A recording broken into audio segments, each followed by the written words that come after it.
Les 12 et 13 avril dernier, s'est tenue la 10e édition du Budo Taikai.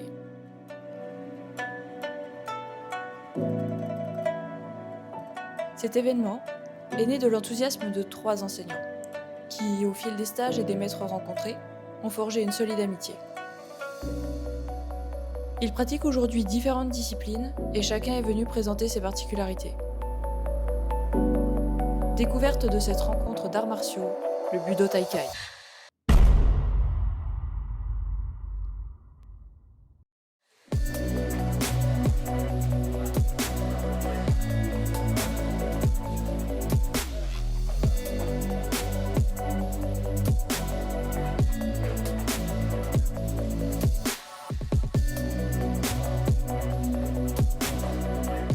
Simon est l'expression même du Jujutsu. La souplesse au service de l'efficacité martiale en respectant les mouvements naturels du corps. C'est clair. Non, ici, le coup de pied, c'est comme on passe. La fluidité, la non-opposition et le rôle de l'attaquant ont été abordés. Suivre le mouvement est la clé de la réussite technique.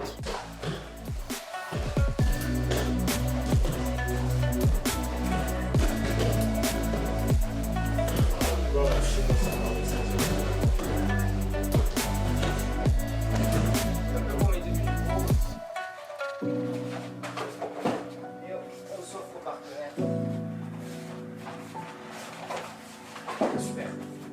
Vous avez vu, il n'a pas réfléchi, point par point, il était dans son geste, ça a marché. On y va.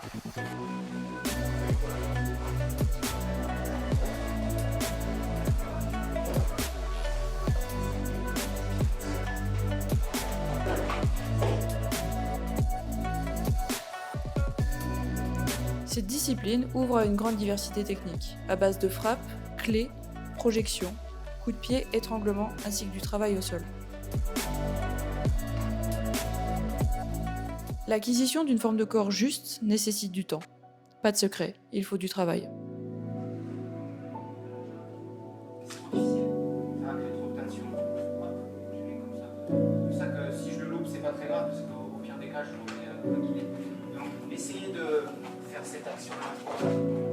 Ça, c'est le premier point que je vais vous montrer. Excellent, des super partenaires, des super professeurs. On a passé un excellent moment.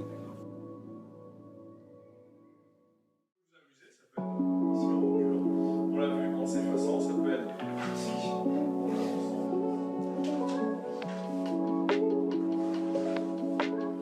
Alex a une fine connaissance de son corps. Artisan martial aguerri, il développe ses compétences et les partage ici, à travers l'aïkido. Il nous a fait travailler la conscience de nos membres, et notamment des extrémités. Des exercices ont mis en évidence cette nécessité par la lame et la pointe du sabre.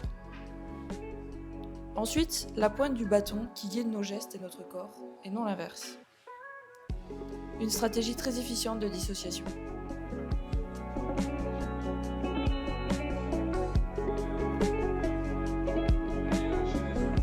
Quelques applications avec le couteau nous mettent sans détour dans le contexte de travail de son école.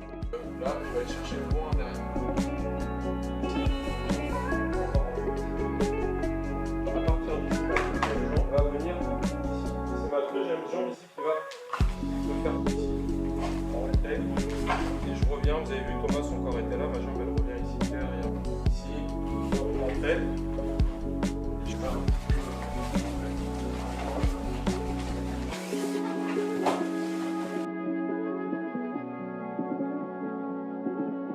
Le fait de réunir du monde, ça permet aussi de partager.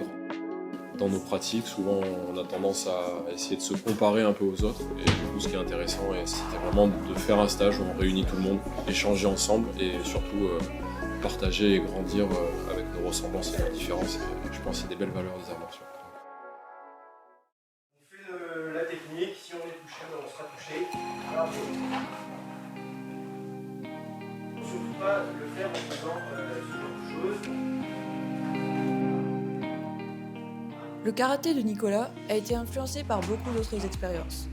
Du combat au kata, en passant par la compétition, la pratique des armes et d'autres disciplines martiales. Charline l'accompagne dans la diffusion de ce style de karaté propre à leur dojo.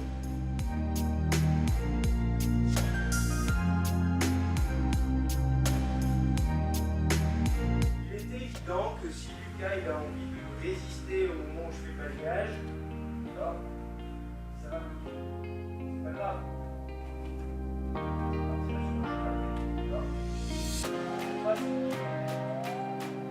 Nous avons également abordé l'importance du rôle de hooker et du travail qu'il a à réaliser afin que chacun puisse apprendre lors d'un échange. L'action doit être pleinement engagée, sans réserve.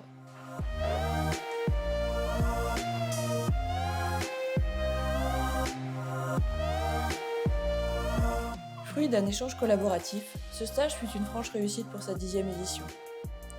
Les principes abordés furent similaires, malgré des formes techniques différentes. Et il n'y a que l'ouverture d'esprit qui nous a permis de le découvrir. 10 ans de Budo Taikai, c'était super qu'il y ait du monde. Toujours autant de plaisir à recevoir les copains et tous les gens qui viennent pour la journée comme ça. Franchement, ça a super bien bossé. Je suis super content de ça parce que les arts martiaux sont pas au point culminant de leur potentiel. Pourtant, là, il y a du monde qui vient, il y a du monde qui bosse. J'espère que ça continuera.